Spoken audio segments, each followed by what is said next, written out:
Hello dear students. हम second term में start करने जा रहे हैं अपना चैप्टर नंबर 4, कार्बन एवं उसके यौगिक। तो शुरू करते हैं अपने चैप्टर 4 को।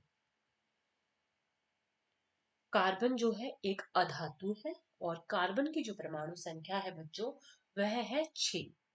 कार्बन का इलेक्ट्रॉनिक विन्यास अगर हमें लिखना है तो उसे लिखेंगे हम 2 और 4। खनिज रूप में कार्बन जो है 0.02% उपस्थित होती है।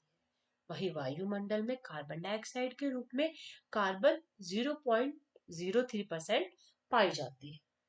इतनी कम मात्रा में, इतनी अल्प मात्रा में कार्बन डाइऑक्साइड उपस्थित होने के बावजूद भी कार्बन का जो महत्व है वह बहुत ज्यादा है। इतने सारे तत्व हमारे पीरियोडिक टेबल में है, लेकिन एनसीईआरटी ने हमें तत्व दिया पढ़ने के लिए कार्बन। तो इसमें कुछ तो बात होगी, तो पढ़ते हैं अपना कार्बन। कार्बन के बाहरी कोश में है 4 इलेक्ट्रॉन और कार्बन को अचीव करना है उत्कृष्ट गैस विन्यास।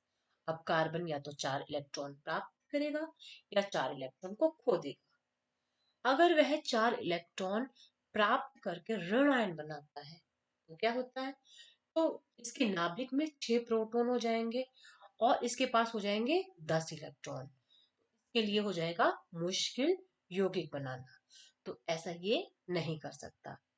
अब हम देखते हैं, अगर यह 4 इलेक्ट्रॉन खो दे और धन आयन बना ले तो इलेक्ट्रॉन जो है वो हो गए हैं 2 और नाभिक में हो गए हैं 6 प्रोटॉन। इसके लिए भी इसे बहुत ज्यादा ऊर्जा की आवश्यकता होगी, तो यह कार्य भी यह नहीं कर सकता। अब कार्बन क्या करेगा? अब कार्बन अपने परमाणु या अन्य तत्वों के परमाणु के साथ क्या करेगा? साझेदारी, इलेक्ट्रॉनों की साझेदारी करेगा। और इलेक्ट्रॉनों की साझेदारी किस प्रकार करेगा? कार्बन के पास है 4 इलेक्ट्रॉन, हाइड्रोजन के पास सभी एक के पास एक एक इलेक्ट्रॉन है। अब ये आपस में क्या करेंगे? एक एक इलेक्ट्रॉन के पेयर की करेंगे साझेदारी और बनाएंगे सह संयोजी अबंध।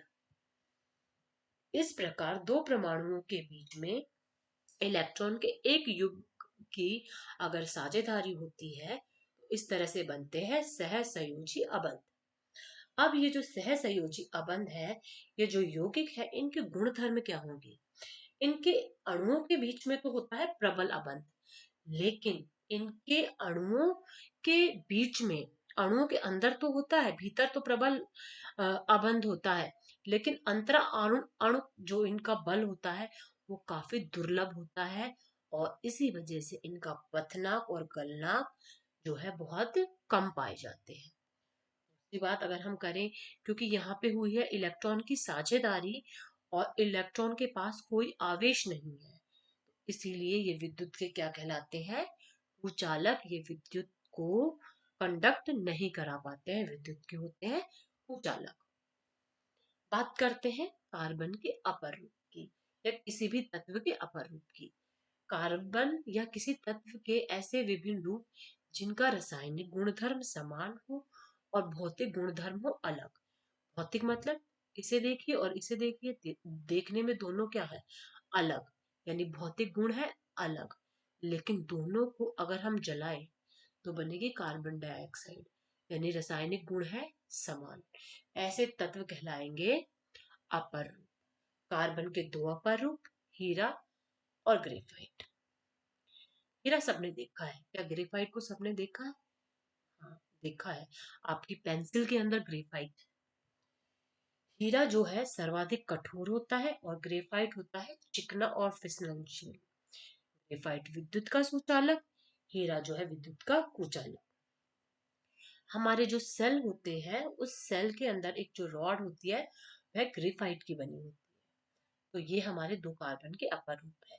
इसके अलावा फुलरीन भी कार्बन का एक अन्य अपर रूप है। कार्बन हर जगह पाया जाता है। कार्बन की सर्वोत्तमुखी प्रकृति का कारण क्या है? कार्बन के वस्तुएं, कार्बन के यौगिक जो है बहुत संख्या में पाए जाते हैं, बड़ी संख्या में पाए जाते हैं और इसके कारक है श्रृंखलन और कार्बन की संयोजकता होती है 4। कार्बन में कार्बन के अन्य परमाणुओं के साथ अबंध बनाने की अद्भुत क्षमता होती है।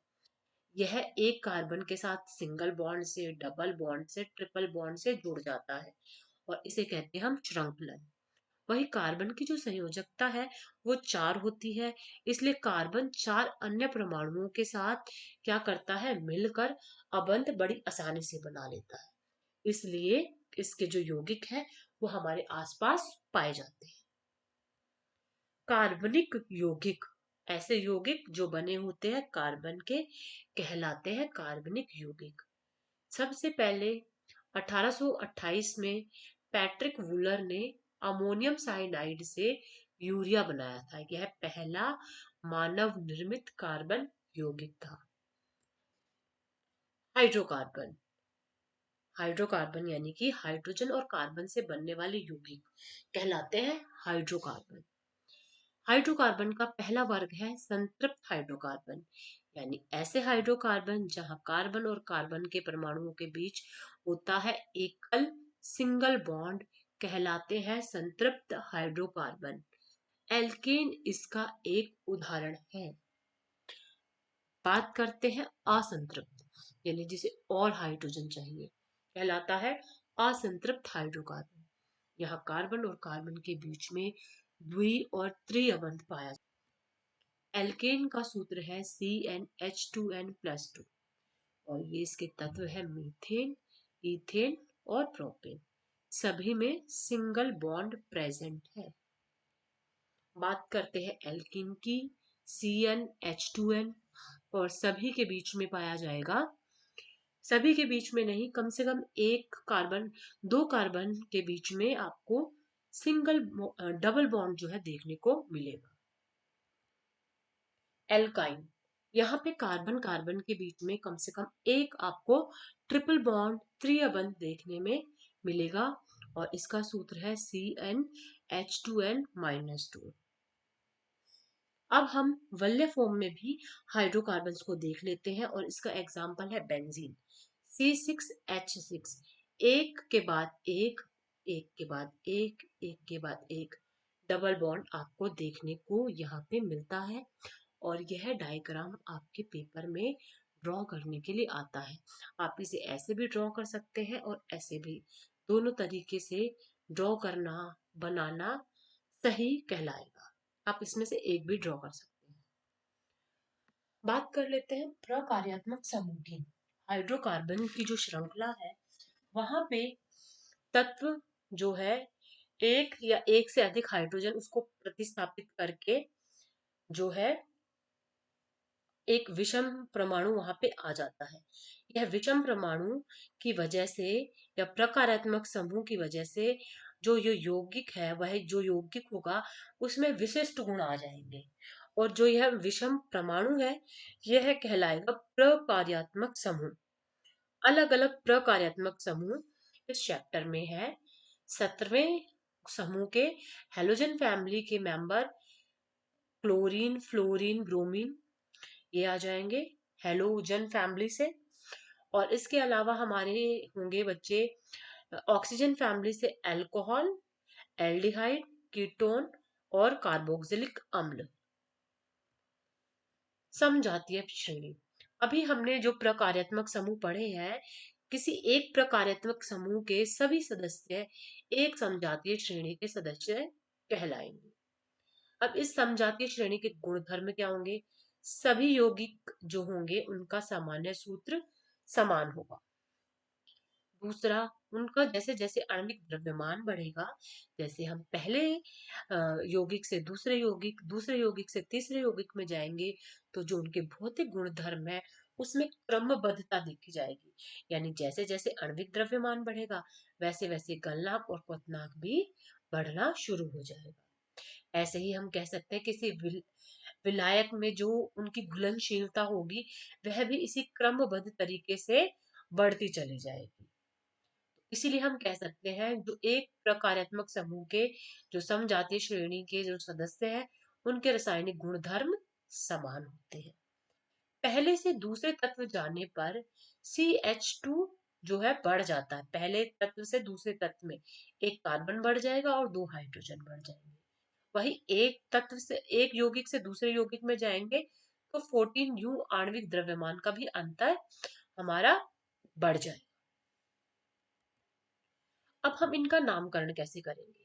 कार्बन यौगिकों का हम नाम किस तरह से डिसाइड करते हैं, किस तरह से हम रखते हैं, ये हम देखते हैं। इन यौगिकों में सबसे पहले हम कार्बन कार्बन के जो परमाणु हैं उनकी संख्या ज्ञात कर लेंगे। उसके बाद हम देखेंगे कि जो प्रकार्यात्मक समूह है उसको हमें पहले लिखना है या बाद में, यानी पूर्व लग्न या अनुलग्न, किस तरह से उसको दर्शाना है यह हम देखेंगे। इसको मैं एग्जाम्पल के साथ समझाऊंगी।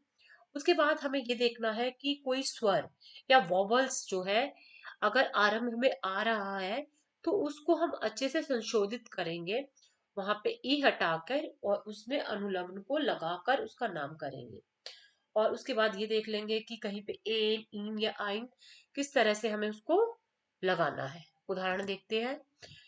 हेलो एल्केन की बात करें तो यहाँ पे हमें पूर्व लग्न, पहले हमें वर्ड यूज करना है क्लोरो ब्रोमो। तो इसको लगाने से पहले पहले हम सिंपली देखेंगे हमारे पास कार्बन कितने हैं, एक दो तीन। तीन कार्बन के लिए यूज होता है वर्ड प्रोप। और यहाँ पे है क्लोरीन तो क्लोरो, क्लोरोप्रोपेन। यहाँ पे है ब्रोमीन तो ब्रोमोप्रोपेन। बात कर लेते हैं एल्डिहाइड की। यहाँ पे हमारे पास है तीन कार्बन, एक दो तीन, प्रोप। और यहाँ पे वर्ड यूज होगा नल तो प्रोपे नल।